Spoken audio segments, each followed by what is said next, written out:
ಮೊದಲೇ worst management ಅಂತ ಬೇರೆ ಕರೀತಾರೆ RCB ನ. ಇದ್ರ ನಡುವೆ ಇಂಥ ತಪ್ಪುಗಳನ್ನ ಪದೇ ಪದೇ ಮಾಡಿದ್ರೆ ಇನ್ನೇನಾಗುತ್ತೆ? ಇದರ ಸಂಪೂರ್ಣ ಲಾಭ ಸಿಕ್ಕೋದು ಯಾಕೆ ಮುಂಬೈ ಇಂಡಿಯನ್ಸ್ಗೆ ಕಪ್ಪು ಅಂತ. ನಮ್ಮಿಂದ ತಪ್ಪಿ ಹೋಗ್ತಾ ಇದೆ ಅನ್ನೋದಕ್ಕೆ ಇದಕ್ಕಿಂತ ಇನ್ನೇನ್ ಬೇಕು ಸರ್? ಇದ್ರ ಮಧ್ಯೆ ಇನ್ನೊಂದು ಏನಂದ್ರೆ, ಈ ಮುಂಬೈ ಇಂಡಿಯನ್ಸ್ನವರು ಜೋಫ್ರಾ ಆರ್ಚರ್ನ ತಗೊಂಡಿದ್ರು. ದಿ ಬೆಸ್ಟ್ ಚಾಯ್ಸ್ ಅಂತ ಅನ್ಕೊಳ್ತಾ ಇದ್ರು. ಹೌದು. ಅದೇ ಜೋಫ್ರಾ ಆರ್ಚರ್ ಮುಂಬೈ ಇಂಡಿಯನ್ಸ್ಗೆ ದುಬಾರಿನೂ ಆದ್ರು. ಇಂಜೂರ್ಡ್ ಆಗಿದ್ರು. ಅದಾದ ನಂತರ ಆಡಿದ್ರು ಕೂಡ ಆಡಿದ್ರು ಕೂಡ ಮುಂಬೈ ಇಂಡಿಯನ್ಸ್ಗೆ ಆಡಿದ ಅಷ್ಟು ಪಂದ್ಯಗಳಿಗೆ ದುಬಾರಿ ಆದ್ರು. ಅದೇ ತರ ವೇಗದ ಬೌಲರ್ ಉಮ್ರಾನ್ ಮಲಿಕ್ ಬಂದಿದ್ದಾರೆ ಆಕ್ಷನ್ ನಲ್ಲಿ. ಉಮ್ರಾನ್ ಮಲಿಕ್ ಯಾರ ಪಾಲಿಗೆ ಹೋಗ್ತಾರೆ ಹಾಗಾದ್ರೆ? ಒಂದು ಕಾಲದಲ್ಲಿ ಒಂದೇ ಒಂದು IPL ಸೀಸನ್ ಆಡಿ ಅದಾದ ನಂತರ ಟೀಮ್ ಇಂಡಿಯಾ ಬಾಗಿಲನ್ನ ತೆರೆದುಕೊಂಡವರು. ಅನ್ಸೋಲ್ಡ್. ಓ ಮೈ ಗಾಡ್, ಉಮ್ರಾನ್ ಮಲಿಕ್ ಅನ್ಸೋಲ್ಡ್ ಆಗಿದ್ದಾರೆ. 140ರ ಮೇಲೆ ಸ್ಪೀಡ್ ಇವರದ್ದು ಬೌಲಿಂಗ್ ಅಟ್ಯಾಕ್. ಈ ವ್ಯಕ್ತಿ ಅನ್ಸೋಲ್ಡ್ ಆಗಿರೋದು ನಿಜಕ್ಕೂ ಕೂಡ ಆಶ್ಚರ್ಯ. ಸರ್ಪ್ರೈಸಿಂಗ್ ಅನ್ಸೋಲ್ಡ್ ಗಳಿದೆ ಈ ಸಲ IPL ಮುಸ್ತಫಿಜುರ್ ರೆಹಮಾನ್ ಈಗ ಬಂದಿರೋದು. ಈ ವ್ಯಕ್ತಿ ಬಹಳ ಅದ್ಭುತವಾಗಿ ಆಟ ಆಡ್ತಾರೆ, ಬೌಲಿಂಗ್ ಮಾಡ್ತಾರೆ. ಜೊತೆಗೆ ಇವರು ಯಾರ ಪಾಲಿಗೆ ಹೋಗ್ತಾರೆ? ಇನ್ನು ರೊಮಾರಿಯೋ ಶೆಫರ್ಡ್ 1.5 ಕೋಟಿಗೆ RCB ಪಾಲಾಗಿರೋದನ್ನ ನಾವು ಗಮನಿಸ್ತಾ ಇದ್ದೀವಿ. ಬಡಿ ಆಟಗಾರ, ಆಲ್ರೌಂಡರ್ ಬೇಕಾಗಿತ್ತು ಇಂಥವರೆಲ್ಲ. ಆದ್ರೆ ಓವರ್ಸೀಸ್ ಪ್ಲೇಯರ್ಸ್ ಇಲ್ಲಿ 4 ಜನ, ಅಂದ್ರೆ ವಿದೇಶಿ ಪ್ಲೇಯರ್ ಗಳನ್ನ 4 ಜನರನ್ನ ಮಾತ್ರ ಆಡಿಸೋದಕ್ಕೆ ಅವಕಾಶ ಇರುತ್ತೆ, ಎಕ್ಸ್ಟ್ರಾ ಇರಲ್ಲ. ಹಾಗಾಗಿ ಈಗಾಗಲೇ ನಾವು ನೋಡಿದ ಹಾಗೆ ಒಂದ್ ಕಡೆ ಲಿಯಾಮ್ ಲಿವಿಂಗ್ ಸ್ಟೋನ್ ಇದ್ದಾರೆ. ಇನ್ನೊಂದು ಬಹಳ ಆಶ್ಚರ್ಯಕರ ಸಂಗತಿ ಏನಪ್ಪಾ ಅಂತ ಅಂದ್ರೆ, ಮುಷ್ಫಿಕುರ್ ರೆಹಮಾನ್ ಅವರು ಇಲ್ಲಿ ಎಲ್ಲೊಂದ್ ಕಡೆ ಅನ್ಸೋಲ್ಡ್ ಆಗಿದ್ದಾರೆ ಅನ್ನೋದು ಗೊತ್ತಾಗ್ತಾ ಇದೆ. ಈಗ ಬಂದಿರೋದು ಇಶಾಂತ್ ಶರ್ಮಾ, ಟೀಮ್ ಇಂಡಿಯಾದ ಹಿರಿಯ ಆಟಗಾರ. 75 ಲಕ್ಷ ಬೇಸ್ ಪ್ರೈಸ್. ಇಶಾಂತ್ ಶರ್ಮಾ ಕಳೆದ ಬಾರಿ ದೆಹಲಿ ತಂಡಕ್ಕೆ ಆಡಿದ್ರು. ಈ ಬಾರಿ ಸೋಲ್ಡ್ ಔಟ್ ಆಗ್ತಾರಾ, ಅನ್ಸೋಲ್ಡ್ ಆಗ್ತಾರಾ? ಇಶಾಂತ್ ಶರ್ಮಾ ಸೀನಿಯರ್ ಪ್ಲೇಯರ್ ಇರ್ಬೋದು, ಹೌದು, ಬಟ್ ಟ್ರಿಕ್ಕಿ ಪ್ಲೇಯರ್. ಮತ್ತು ವೇಗ ನೋಡಿದ್ರೆ, ಅವರ ಫಾಸ್ಟ್ ನೋಡಿದ್ರೆ, ಅವರ ಪೀಕ್ ಟೈಮಲ್ಲಿ ಕೂಡ ಅಷ್ಟು ಫಾಸ್ಟ್ ಎಸೆತಿರ್ಲಿವೇನೋ, ಆ ರೇಂಜಲ್ಲಿ ಫಾಸ್ಟ್ ಬರುತ್ತೆ ನಿಜ. ಮತ್ತು ಅವರ ಸ್ಪೆಷಾಲಿಟಿ ಎರಡೂ ಕಡೆ ಸ್ವಿಂಗ್ ಮಾಡೋ ಶಕ್ತಿ ಇದೆ ಅವರಿಗೆ.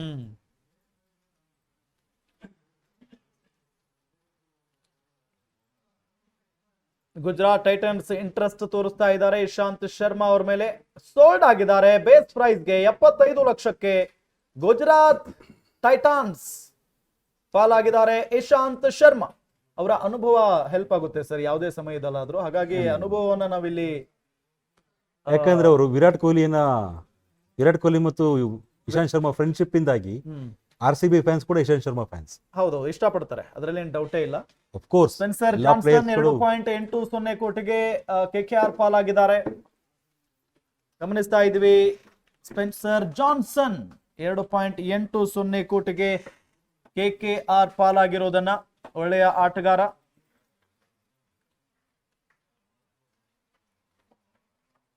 ಇನ್ನು ನುವಾನ್ ತುಷಾರ ಅವರು ಬಂದಿದ್ದಾರೆ ಆಕ್ಷನ್ ನಲ್ಲಿ.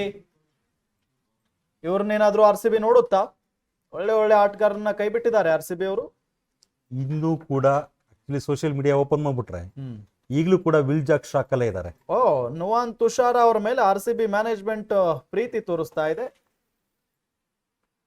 ಇಂಟ್ರೆಸ್ಟ್ ಇದೆ. ಇನ್ಯಾರು ಇಂಟ್ರೆಸ್ಟ್ ತೋರಿಸ್ತಾ ಇಲ್ಲ. RCB ಅವರು ಈ ಪ್ಲೇಯರ್ಗೆ ಹೋಗ್ತಾ ಇದ್ದಾರೆ, ಶ್ರೀಲಂಕನ್ ಆಟಗಾರ. RR ಕೂಡ ಇಂಟ್ರೆಸ್ಟ್ ತೋರಿಸ್ತಾ ಇದೆ. ಇತ್ತ ಬ್ಯಾಕ್ ಟು ಬ್ಯಾಕ್ ನಮಗ್ ಬೇಕೇ ಬೇಕು ಅಂತ ಹೇಳ್ತಾ ಇರೋದು RCB ಮ್ಯಾನೇಜ್ಮೆಂಟ್. ಅಲ್ಲಿಗೆ ನೀವೇ ತಗೊಳ್ರಪ್ಪ, ನಮಗೆ ಬೇಡ ಅಂತ ಹೇಳಿ RR ಕೂಡ ಸೈಲೆಂಟ್ ಇದ್ದಂಗೆ ಕಾಣಿಸ್ತಾ ಇದೆ. ಈಗ ಸೈಲೆಂಟ್ ಆಯ್ತು RR. ಹಾಗಾದ್ರೆ RCBಗೆ ಬರ್ತಾರ ನುವಾನ್ ತುಷಾರ? ಇಲ್ಲ. RR ಕೂಡ ಸಿಕ್ಕಾಪಟ್ಟೆ ಇಂಟ್ರೆಸ್ಟ್ ತೋರಿಸ್ತಾ ಇದೆ ನುವಾನ್ ತುಷಾರ ಅವರ ಮೇಲೆ. 1.5 ಕೋಟಿ. RCB ಇಂಟ್ರೆಸ್ಟ್ ಇಲ್ಲ, ಚರ್ಚೆ ಆಗ್ತಾ ಇದೆ. ಇನ್ನು ಮುಸ್ತಫಿಜುರ್ ರೆಹಮಾನ್ ಅನ್ಸೋಲ್ಡ್ ಆಗಿದ್ದಾರೆ. ನಿಜಕ್ಕೂ ಆಶ್ಚರ್ಯ ಇದು. ಮುಸ್ತಫಿಜುರ್ ರೆಹಮಾನ್ ಡೆತ್ ಓವರ್ ನಲ್ಲಿ ಎಂತ ತಂಡವನ್ನಾದ್ರೂ, ಎಂತ ಪ್ಲೇಯರ್ ಗಳನ್ನಾದ್ರೂ ಬಗ್ಗು ಬಡಿಯಬಲ್ಲಂತ ಒಬ್ಬ ಬೌಲರ್, ವೇಗದ ಬೌಲರ್, ಡೆತ್ ಓವರ್ ಸ್ಪೆಷಲಿಸ್ಟ್ ಅಂತ ಕರೀತಾರೆ ಮುಸ್ತಫಿಜುರ್ ರೆಹಮಾನ್ ಅವರನ್ನ. ಆದ್ರೆ ಅನ್ಸೋಲ್ಡ್ ಆಗಿದ್ದಾರೆ ಮುಸ್ತಫಿಜುರ್. ಇದು ನಿಜಕ್ಕೂ ಕೂಡ ಆಶ್ಚರ್ಯ. ಈ ಸಲ ಅನ್ಸೋಲ್ಡ್ ಆಗಿರೋ ಪ್ಲೇಯರ್ಸ್ ಗಳಿದೆಯಲ್ಲ ಹೌದು. ಅದ್ರ ಮೇಲೆ ಒಂದು PhD ಮಾಡ್ಬೋದು. ನನಗ್ಯಾಕೋ ಈ ಅನ್ಸೋಲ್ಡ್ ಆದಂತ ಆಟಗಾರರಿಗೆ ನೆಕ್ಸ್ಟ್ ಒಂದು ಟೈಮ್ ಬರುತ್ತೆ ಸರ್. ಈಗ ನೆಕ್ಸ್ಟ್ ಅವಾಗ ಇನ್ನೂ ಚೆನ್ನಾಗಿ ಹೋಗ್ತಾರೇನೋ ಅಂತ ಅನಿಸ್ತಿದೆ. ಆದ್ರೆ ಆ ಟೈಮ್ ನಲ್ಲಿ RCB ಬಂದ್ರೆ ಹಾಗಾದ್ರೆ ನುವಾನ್ ತುಷಾರ 1.60 ಕೋಟಿಗೆ ನುವಾನ್ ತುಷಾರ RCB ಪಾಲಾಗಿದ್ದಾರೆ. ಇನ್ನು ನಡೀತಾ ಇದೆ ಬಿಡ್ಡಿಂಗ್ ಪ್ರಕ್ರಿಯೆ. RCBಗೆ ಬಂದಾಯ್ತು ನುವಾನ್ ತುಷಾರ 1.60 ಕೋಟಿ ಕೊಟ್ಟು RCB ಫ್ರಾಂಚೈಸಿ ಶ್ರೀಲಂಕನ್ ಆಟಗಾರನಿಗೆ ಮಣೆ ಹಾಕುವಲ್ಲಿ ಯಶಸ್ವಿ ಆಗಿದೆ. ಮೋ ಬೊಬಾಟ್ ಏನ್ ಪ್ಲಾನ್ ಮಾಡ್ತಾ ಇದ್ದಾರೆ ಅಥವಾ ದಿನೇಶ್ ಕಾರ್ತಿಕ್ ಇದ್ದಾರೆ. ಆದ್ರೆ ಬೆಲ್ ಜಾಕ್ಸ್ ಅವರನ್ನ ಬಿಟ್ಟಿದ್ದು ಬಹಳ ಹರ್ಟ್ ಆಗ್ತಾ ಇದೆ ಸರ್ RCB ಫ್ಯಾನ್ಸ್ಗೆ. RCB ಫ್ಯಾನ್ಸ್ ಅಷ್ಟೇ ಅಲ್ಲ, RCB ಫ್ಯಾನ್ಸ್ಗೆ ಹರ್ಟ್ ಆಗಿದೆ, ಬೇರೆ ಫ್ರಾಂಚೈಸಿಗಳ ಫ್ಯಾನ್ಸ್ಗೆ ಶಾಕ್ ಆಗಿದೆ. ಮುಂಬೈ ಇಂಡಿಯನ್ಸ್ ಆಶ್ಚರ್ಯದಿಂದ ನೋಡ್ತಾ ಇದ್ದಾರೆ.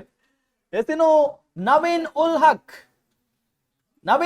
ಅಂದ್ರೆ ನಮಗೆ ನೆನಪಾಗೋದು ವಿರಾಟ್ ಕೊಹ್ಲಿ ಅವರ ಜೊತೆಗೆ ನಡೆದಂತ ಒಂದು ಕಿತ್ತಾಟ ಸರ್.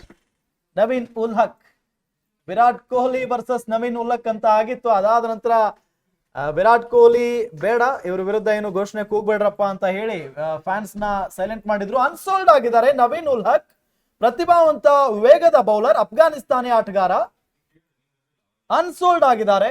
ಏನೋ ಜೈದೇವ್ ಉನದ್ಕಟ್ ಟೀಮ್ ಇಂಡಿಯಾದಲ್ಲಿ ಒಂದು ಕಾಲದಲ್ಲಿ ಅದ್ಭುತವಾಗಿ ಬೌಲಿಂಗ್ ಮಾಡಿದಂತ ಜೈದೇವ್ ಉನದ್ಕಟ್ ಈಗ ಆಕ್ಷನ್ ಬಂದಿದ್ದಾರೆ. ನೋಡೋಣ ಅನ್ಸೋಲ್ಡ್ ಆಗ್ತಾರ, ಸೋಲ್ಡ್ ಔಟ್ ಆಗ್ತಾರ. ಏನೋ ಇಶಾಂತ್ ಶರ್ಮಾ 75 ಲಕ್ಷಕ್ಕೆ ಗುಜರಾತ್ ಟೈಟನ್ಸ್ ಪಾಲಾಗಿದ್ದಾರೆ.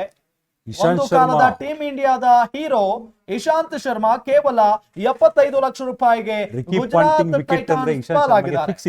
ಹೌದು, ಇಂಡಿಯಾ ಆಸ್ಟ್ರೇಲಿಯಾ ಮ್ಯಾಚ್ ಗಳಲ್ಲಿ ಇಶಾಂತ್ ಶರ್ಮಾ ವಿಕೆಟ್ ಅಂತಂದ್ರೆ, ರಿಕಿ ಪಾಂಟಿಂಗ್ ವಿಕೆಟ್ ಅಂದ್ರೆ ಇಶಾಂತ್ ಶರ್ಮಾ ಬೀಳೋದು ಗ್ಯಾರಂಟಿ ಅನ್ನೋ ರೇಂಜ್ ಅಲ್ಲಿ.